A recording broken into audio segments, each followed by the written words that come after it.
Hello and welcome to this edition of Trail the Outdoors fly tying. We're going to start off today with a pretty basic fly that's good all around, all season. Good for brown trout, brook, rainbow, bass, panfish. It's just a good all around fly, real easy to tie. It's one of the first flies I've ever tied. And I still continue to tie it to this day. It's a San Juan worm. We're going to be using some earthworm color chenille today.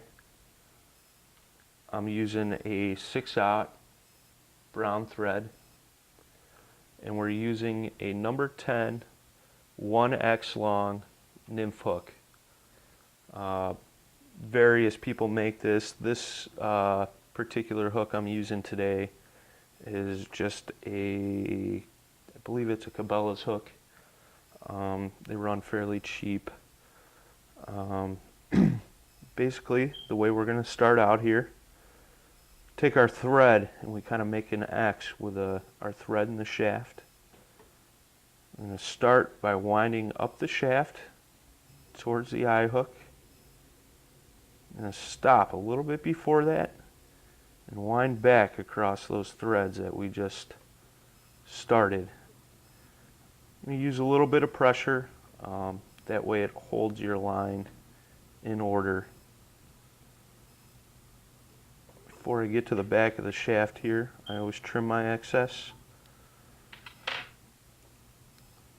We'll continue to wrap over that.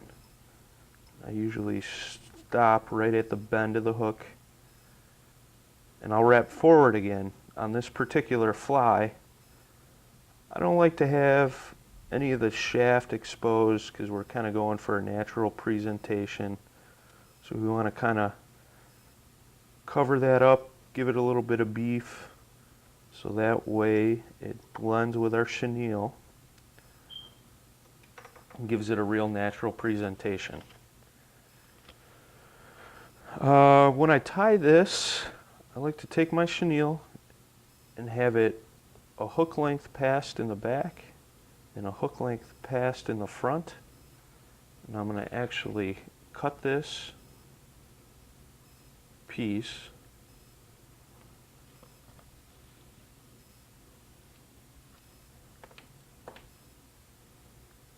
I like to have my bend, with this chenille. As you can see, the way it's wrapped on here, you're going to have bends in this. I always take my bended part and put it towards the back. So that way it kind of gives the worm itself a little bit of a natural look. Hold that chenille over the shaft right on top. You don't want it off to the side or off to the back. You want it right on top, so that way that chenille blends with that thread that you just wrapped your shaft over with. You're going to take and do 3 wraps. Usually after the first wrap it'll hold it in place. If not, just reposition it. 2, 3 wraps. And then what I like to always do is tie back towards that chenille 3 or 4 wraps.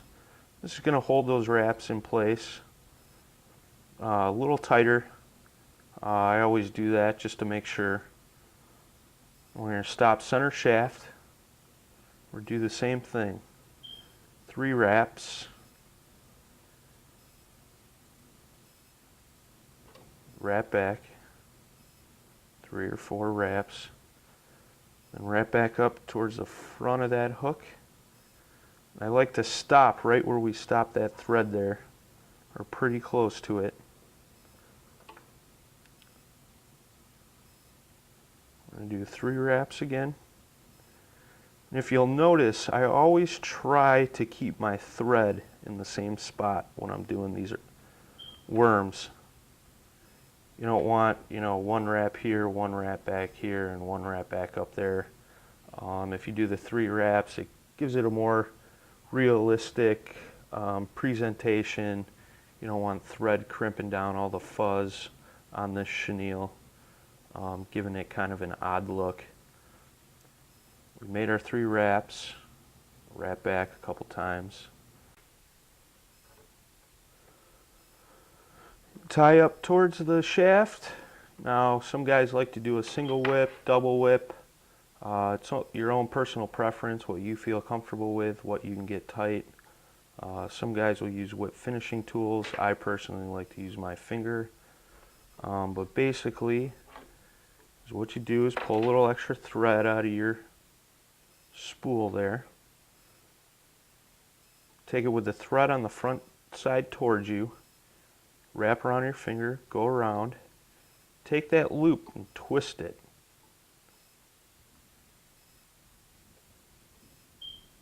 You put that right over the eye of the hook. Pull it tight. I like to do 3 or 4 of these. Some guys will do 1 or 2. It all depends on what you feel comfortable with. I like to do a few just to make sure that that thread is not coming apart when I'm casting in a stream. Which then, you gotta cut off the fly, retie again, which can be a pain if you gotta do it several times. Pull that thread tight, cut it as close as you can to the shaft.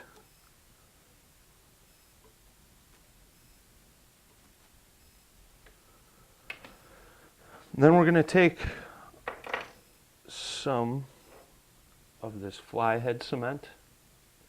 It's a water-based product. I like to use the water-based, doesn't have a stench, which isn't going to deter fish away. Some guys will use toothpicks. Some guys will use small brushes. I got this brush that I've used several times. I'm going to put a dot right on that thread. And with this particular fly, I like to put a little bit on the back of that chenille. And I'll hold it forward like so. Let it dry for a second. So that way it creates a nice forward motion on the front half of that worm.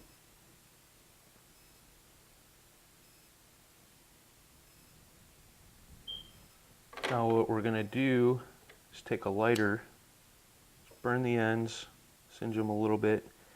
If you overcook them a little and you got a little bit of black stuff on there, I'll just take my scissors, trim that down a little bit, and kind of go from there. Like I said, the most important part about any fly is a natural presentation. This is what's going to catch you more fish, whether it be drifting it through the right spot, mending your line so part of your line isn't moving too fast or too slow, or just the actual look of your fly. Those are important keys in catching trout and just fish in general, is a natural presentation, something that the fish is going to eat.